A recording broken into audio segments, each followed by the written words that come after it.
Well, hey, you guys. This week, I haven't really got a whole lot done. I've had to, do work and real life stuff, so I didn't get a whole lot done.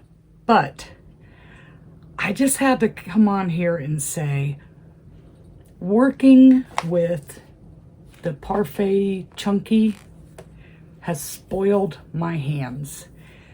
Working with that is like the difference of silk and sandpaper. Now, the reason I say that is I needed to take a break away from counting. And so I decided, let me make some dishcloths, because that's like a market staple. I know so many people who love the crocheted and knitted dishcloths that I figured, I can add that to the list of things that I have. And some cottons just don't feel very nice. So I made, so far, this stack. Like, this one was made out of peaches and cream cotton. There is no peaches or cream about it. This stuff's like super rough. And then these two I made from I Love This Cotton. And then the two differences, like the I Love This Cotton is heaven compared to the peaches and cream. So I was like, can I use that kind of cotton? It's so soft. Can it be used? So I did a little bit of research, and it's not the most absorbent of cottons, but it'll still work. So the consensus was that the sugar and cream was the best for absorbency. So I ordered some of that. This craft market's going to cost me a fortune just to get started. By the time you buy all the different yarns and things that you need to make the product, and then pray that you can at least make your money back and break even, it's going to be interesting. So I ordered the sugars and cream cotton because that was the consensus, was that was the best absorbency. And then it was a case of, what stitch pattern do I want to use? You don't want it complicated, because you're not going to make much money off of the washcloths per washcloth. And the people that I know that like them, they like textured. And of course, textured takes more yarn. So you want to get as many as you can out of one skein at an easy stitch, so you can do it in like less than 30 minutes. So once you get in the groove, like it was a like a major transition to go from luxury to sandpaper. So it took me a minute, like a good minute, to get the yarn to cooperate with my hands. So the sugars and cream, I think I bought like 8 different colors, just one skein of each. So I tried yesterday, and this one's just a simple basic pattern. It's like just double crochets using the back loop so that you get the little ridge. That gives it its texture, and it's 16 rows, and then a single crochet border. So I can get 4 washcloths out of one skein with a tiny little bit left over, to where, maybe you can add a stripe or two into another one and it not just be solid. Then one of the other ones, this was their super size skein that I got 4.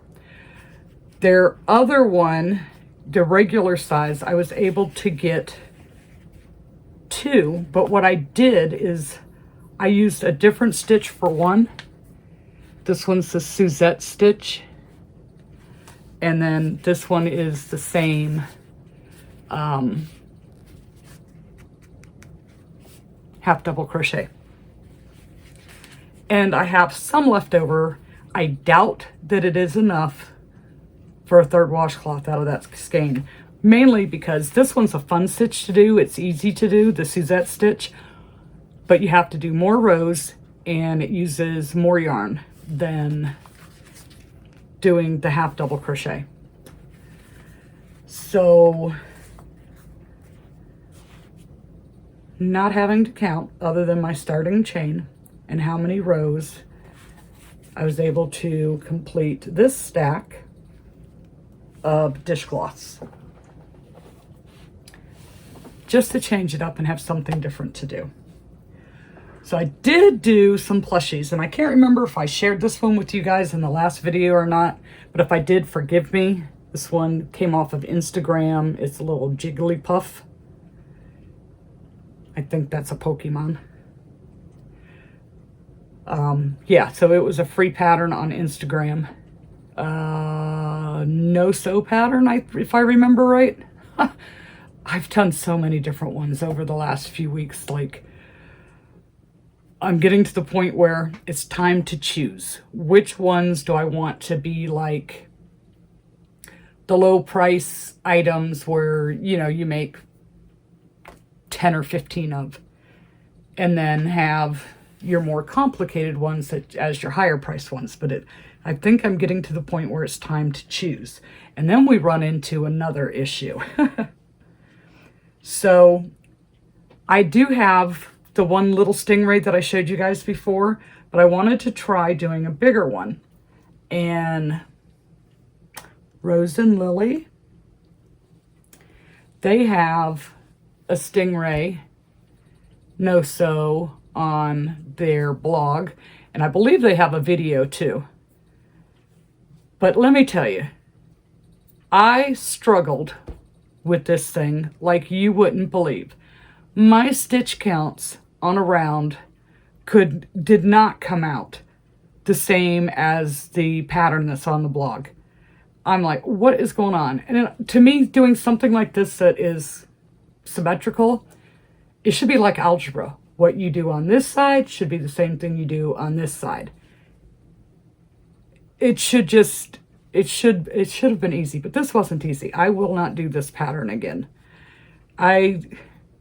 Something that's this basic, it looks like it should be super simple, but I won't do it again. And I don't know if it was me or what the deal was, but I really struggled with something as simple as this. So I had purchased 2 other patterns, well, 3 other patterns this week, but I've only made 2 of them. And I was working on this last time with the last video. I had started on this. And I don't,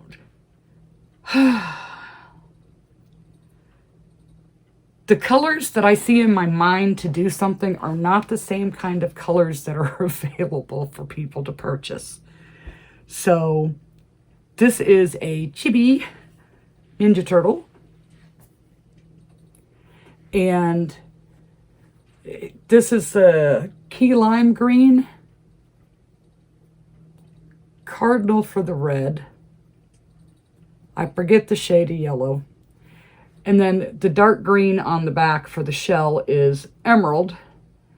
And I don't know, I'm not super thrilled about the colors.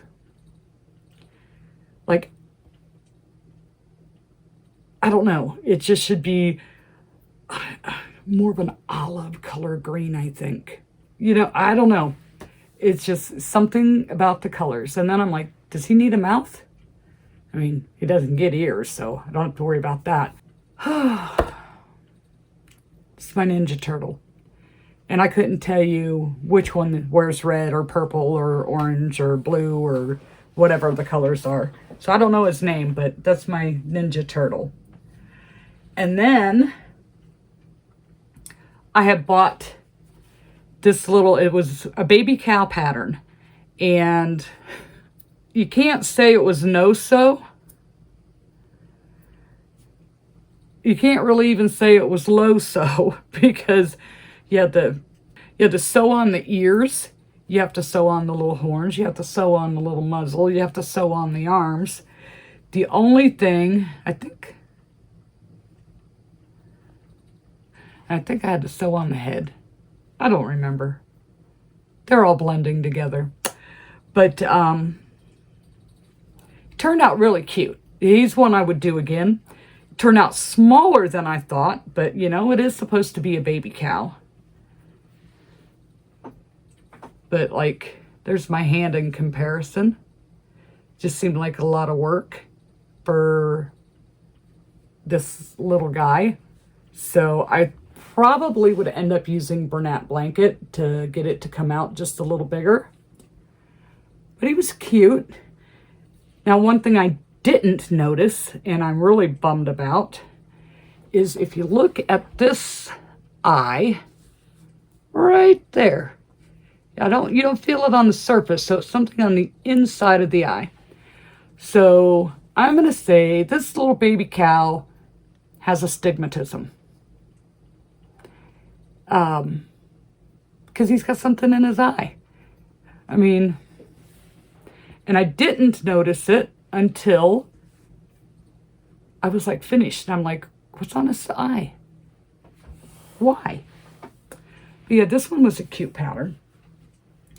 So I had bought this book on I bought this book on Amazon. It's called The Big Book of Little Amigurumi. And I'm not super thrilled with this book because I'm working on this giraffe, which I'm playing yarn chicken with. This is all I have left on my pink, my light pink, and I have the whole back to do. And there's like not much left here. And I went to order some more and they're out of stock. It's saying like August 28th is when it's going to come in. So I'm going to have this guy, if this isn't enough, I'm going to have this guy just hanging out. So yeah, the ballet pink. But anyways, so in this book, I'm, following that pattern, and I didn't leave my bookmark in here to know where I was at. It'll have lots of references in it to see image, like place the muzzle here, see image. It doesn't say like at which row numbers or anything like that. The only place I think that it tells you what rows is the eyes. And the rest of it is all guesswork. So it tells you to look at the images. There are no images.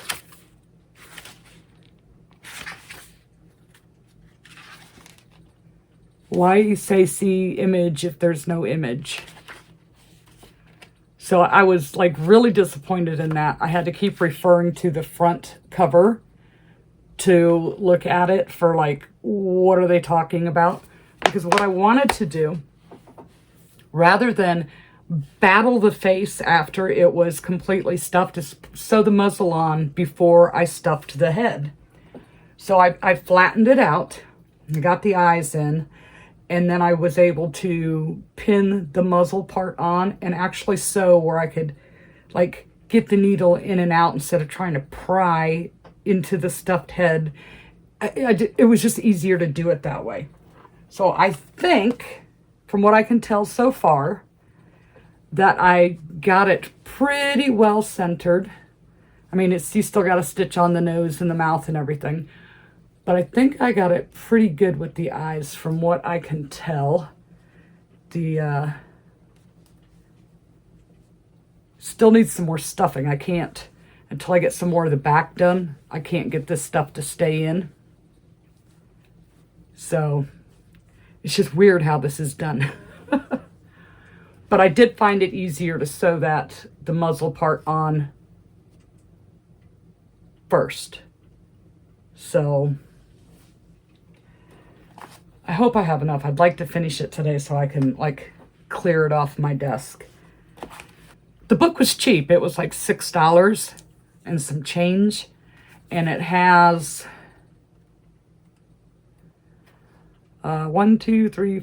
6 different patterns in it. You get a squirrel, an owl family,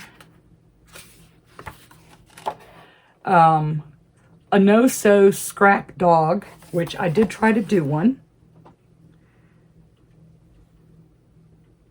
This is supposed to be a beagle.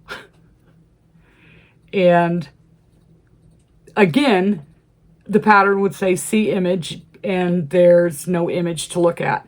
So I did, especially the head area, I had to do a little frogging and adjusting of the stitches. And yeah, these things, I mean, I think it turned out pretty cute. Doesn't really look like a beagle, I don't think, but I'm not a dog expert, but I know people love dogs. And it was no-sew, and it's a small item. It didn't take long to do once I figured out like how the ears were done.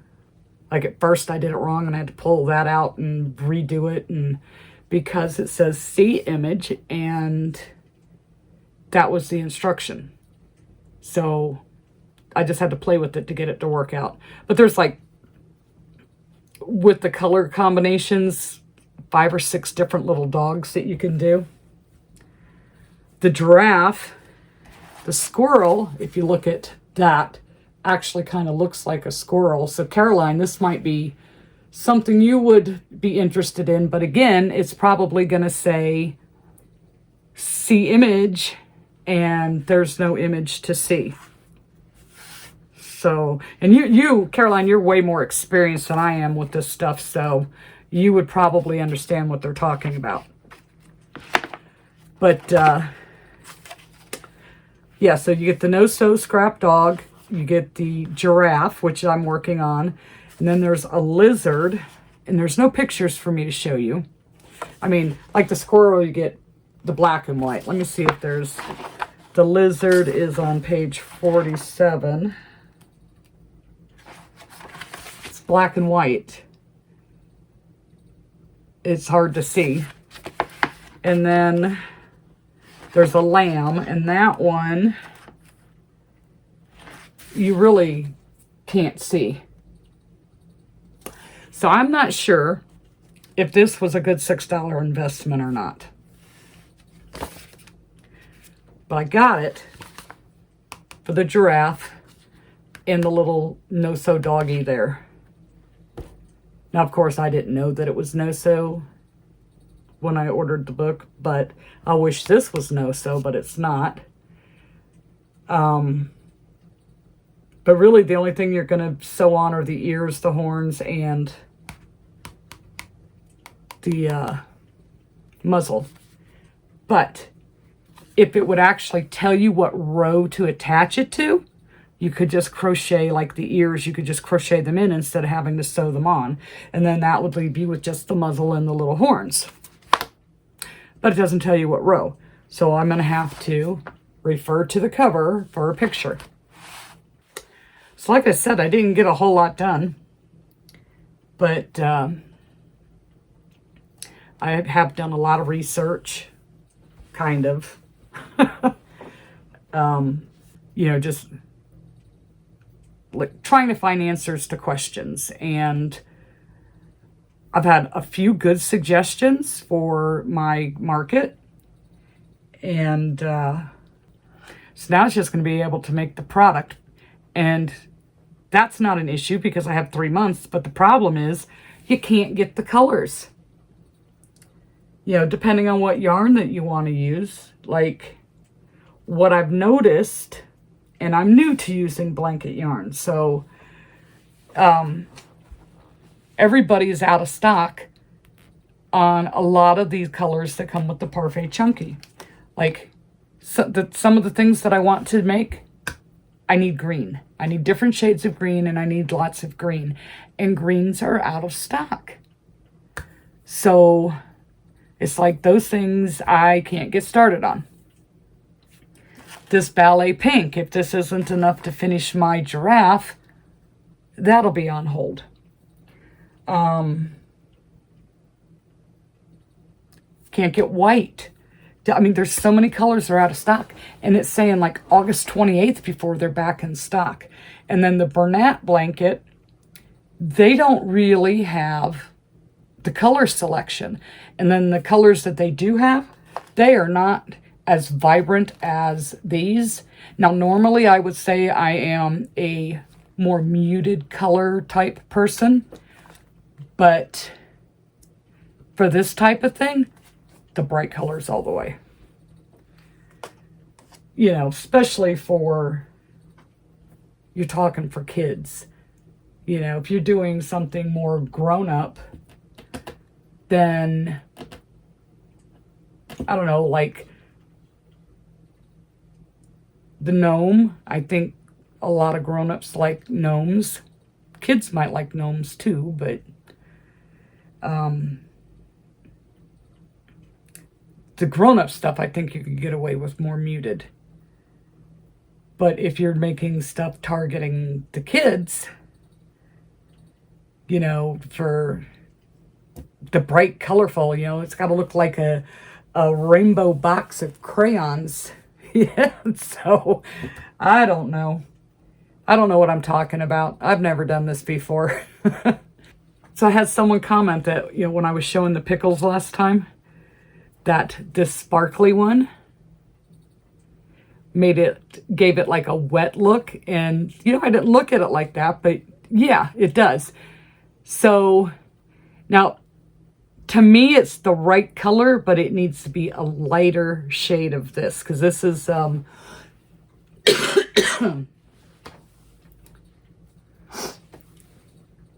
this is an olive green, but it needs to like pull down the color just a little, a lighter shade, so that the eyes and stuff stand out. I could use colored eyes, but I didn't. I don't think I have any that are that small. And so this person that commented that this has a wet look, they said they needed to get some of this yarn. So I was like, you know, when they said that, I was like, oh, you know, I didn't look at it that way, but you're right, it does. It kind of gives it like you just pulled it out of the pickle jar effect. And I went to see if I can get some. Well, actually, I went to see when is Hobby Lobby's Yarn Week, and of course, today's the last day. But they are out of stock on every color of this type of yarn. I'm like, are you kidding? What is the stock issue with these people? It's so annoying. And I'm whining. Yes, I am whining. It's like, get it right. You're affecting every aspect of my life. When it comes to my button business, it's a supply issue. Now that I want to do this, it's a supply issue. I'm like, come on, let's get it right. So I have a couple of other things that I should be working on, like my temperature blanket. That I was going to do that yesterday, and I got sidetracked and was playing with the dishcloths because that yarn came in. So I never got to my temperature blanket. And plus I am working on this other filet blanket for, it was a request for a pattern, but I have to finish making the blanket to get a picture to be able to list it on Etsy. And I haven't touched that in going on 3 weeks, and I need to finish that so that I can get that listed for Nick. And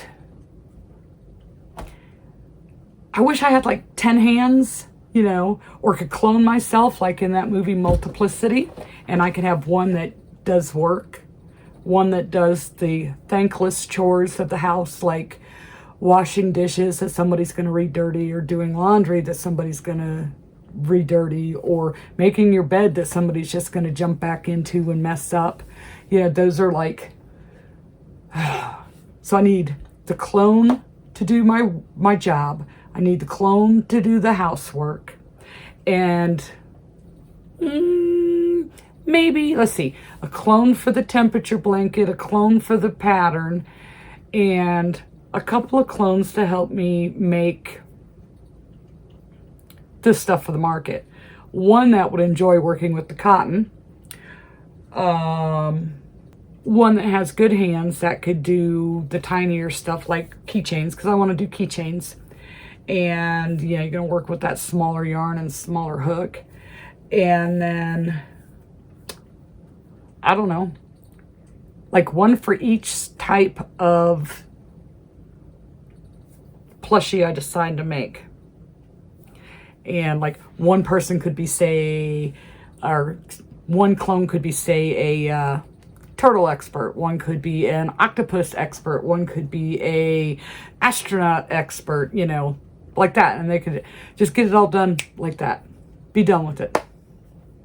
And then I could have all this free time. No. No, it's a lot. But it's fun. It's a lot, but it's fun. And especially getting to try out the new patterns and deciding which ones I want to do. So I have a few in mind. Pickle being one. I just wish I could find the right color. And I'm not sure that would using, because I could get the right color in acrylic yarn. Would using acrylic yarn be acceptable over the plushie yarn? I don't know. I think this is a pretty good size, you know, and this, pretty sure I used 2 strands of this. Like I double stranded it to make it to where it got bigger with less work. So I was reading this one blog post, probably from 8 years ago, and it made a lot of sense to me. Because last time I was saying I wanted to not just have like the plushies, but I wanted to have things for adults too. And so I was like making a list for myself of the different things that I could do that would not be super time consuming. And I'm only allowed to sell what I listed. Now I tried to, on the application, I tried to list as many things as I can think of. It doesn't mean I have to take all of them, but I tried to list as many things as I could think of. So, this blog post was saying that if you go in and, all right, say you have the plushies, and then you have handbags, and then you have shawls, and then you throw in some blankets, and then you throw in washcloths and scrunchies and bookmarks and whatever it else is that you have, then it just looks like a bunch of crocheted stuff. What made sense is make it look like you specialize in something. Like it might just be 2 or 3 different types of items. Like if your items are going to be all baby items, then baby booties, baby bonnets, baby sweaters, whatever. It's baby. So it's like you have niched it into this one category. If it's going to be the plushies, the keychains are plushie keychains. It's just like, basically from my take on the article was, you are making yourself look like you are the expert on that niche. So of my ideas of things to do, it has been way narrowed down. Because I don't want to just look like a stack of crochet. If that makes any sense. I don't know. It did to me. And I'm rambling. And I'm going to get to work now and start working on this giraffe. And fingers crossed that this pink is going to get me through making the back of this. Because the ears and the horns and stuff, I get to go back to my hibiscus pink. And then if I get it finished, yay, I'll be able to share it with you soon. If I don't get it finished, I'm going to have to wait until like the first week of September for some of this ballet pink. Oh my gosh. Okay, so I'm going to get to work, and you guys can go over here and enjoy another video right here. And I will see you in the next video.